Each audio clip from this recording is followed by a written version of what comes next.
तो अभी तक लास्ट वीडियो में एक्चुअली क्या है, थोड़ा स्टोरेज का प्रॉब्लम हो जाता है, इसलिए वो वीडियो अपने आप ही बंद हो गया। लेकिन उसी की कनेक्टिविटी में ये वीडियो है। देखो, इसमें अभी तक हम लोगों ने पढ़ा है, मैं एक बार वापस से बता देती हूँ कि हम पीरियड्स जो है ना उनकी करेक्टरिस्टिक्स पढ़ रहे हैं।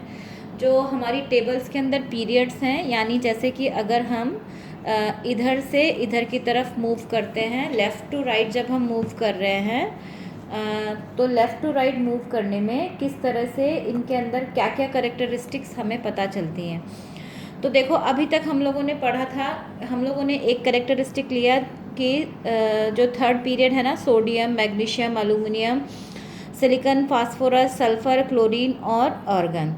ठीक है, तो इसके अंदर हम इनका बता रहे थे। तो सबसे पहले हम लोगों ने बताया कि इनका लेफ़्ट टू राइट जाने पर क्या होता है, कंसेक्यूटिव एटॉमिक नंबर जो है ना वो बढ़ते चले जाते हैं। जैसे इसका 11, 11, 12, 13, 14, 15 ये कंसेक्यूटिवली बढ़ते हैं। ठीक है, और जैसे जैसे इनका एटॉमिक नंबर बढ़ता है, इनका इलेक्ट्रॉनिक कॉन्फ़िगरेशन भी उसी तरीके से कंसेक्यूटिवली बढ़ता चला जाता है। जैसे कि 281, 282, 283, 284, 2985, इस तरह से सो ऑन।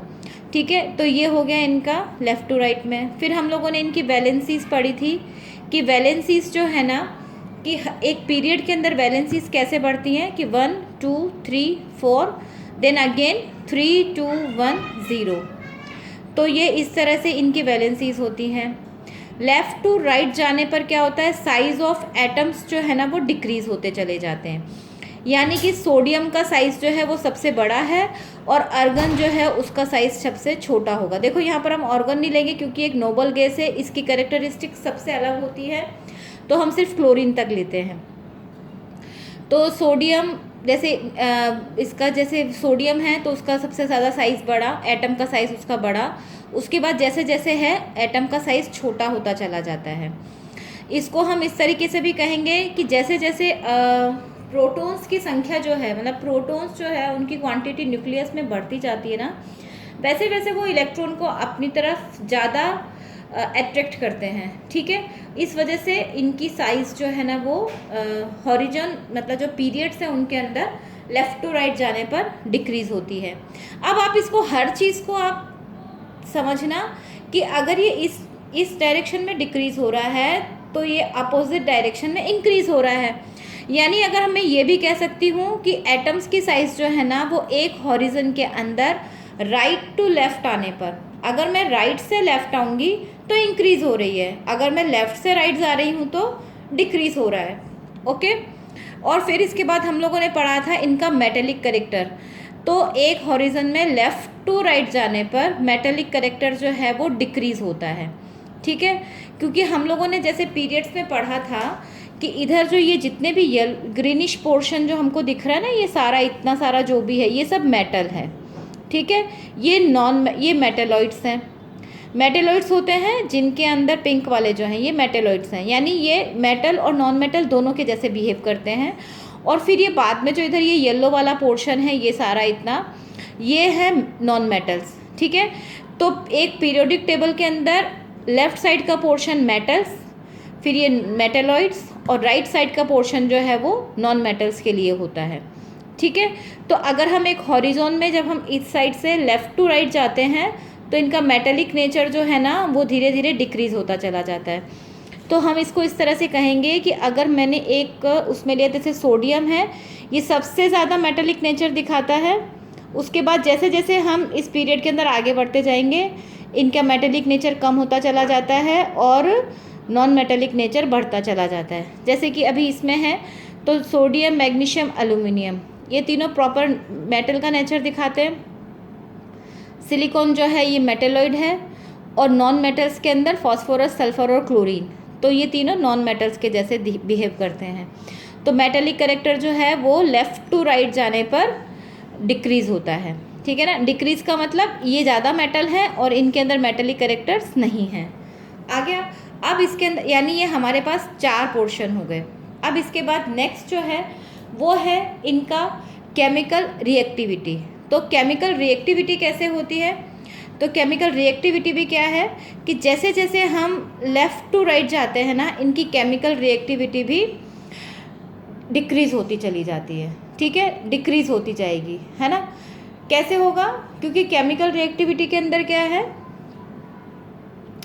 जैसे सोडियम, मैग्नीशियम, अल्यूमिनियम है, अभी हमको देखो पता है कि ये बहुत रिएक्टिव होता है। सोडियम जो है वो बहुत रिएक्टिव है, फिर मैग्नीशियम जो है वो थोड़ा कम है, एल्यूमिनियम उससे थोड़ा और कम है, फिर सिलिकॉन जो है ना वो लीस्ट रिएक्टिव होता है इसके अंदर, ठीक है। और फिर उसके बाद क्या है,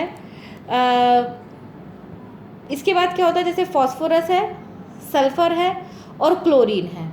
अब ये क्या है, इसके अंदर क्या है, ये फॉस्फोरस, क्लोरीन और फॉस्फोरस, सल्फ़र और क्लोरीन जो है ना, ये आ गए हमारे नॉन मेटल्स। तो इनके अंदर क्या होता है कि इनकी रिएक्टिविटी जो है ना वो फिर से इंक्रीज़ होने लगती है, यानी फॉस्फोरस कम है, उससे ज़्यादा रिएक्टिव सल्फ़र है और सबसे ज़्यादा रिएक्टिव इसमें क्लोरीन है, ठीक है। तो ये इस तरीके से है। यहाँ पर क्या है, यहाँ से लेकर के यहाँ तक, रुकिए मैं आपको एक बार वापस से बता देती हूँ।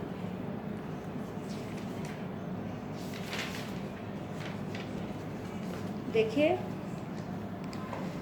जैसे मैंने, अगर मैं लिखती हूँ यहाँ पर, जस्ट अ सेकेंड, इसको मैं एडजस्ट कर,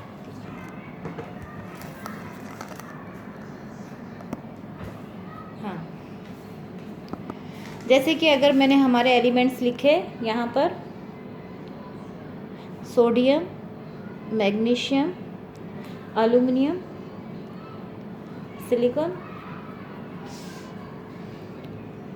phosphorus, sulphur and then chlorine. तो देखो यहाँ पर ये 3 है, मेटल है, ये मेटेलॉइड है, ठीक है, और उसके बाद ये नॉन मेटल्स हैं। तो मैं इनको तीनों को इस तरीके से यहाँ पर इंडिकेट करती हूँ, ये मेटल है, ये मेटेलॉइड है and these are non metals, ठीक है। तो इनकी रिएक्टिविटी देखो कैसे है, इनमें सोडियम जो है वो, जैसे हम लेफ़्ट टू राइट जाते हैं तो ये क्या हो रही है, डिक्रीज़ हो रही है, ठीक है। ये है रिएक्टिविटी,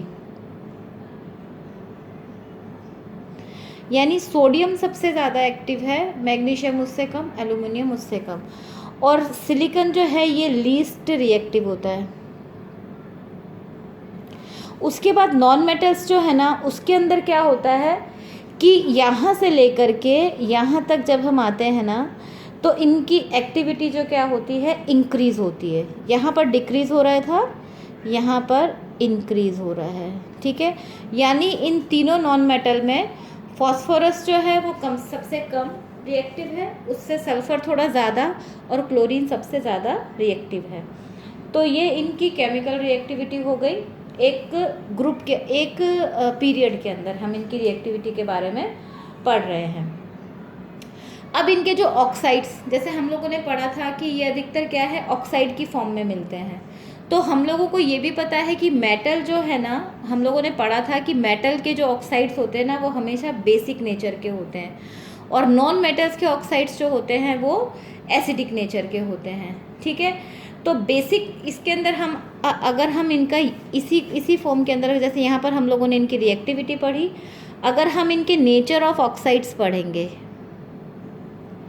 नेचर ऑफ ऑक्साइड्स है, तो नेचर ऑफ ऑक्साइड्स जो है ना वो कैसे होगा, एक ग्रुप में लेफ़्ट टू राइट जा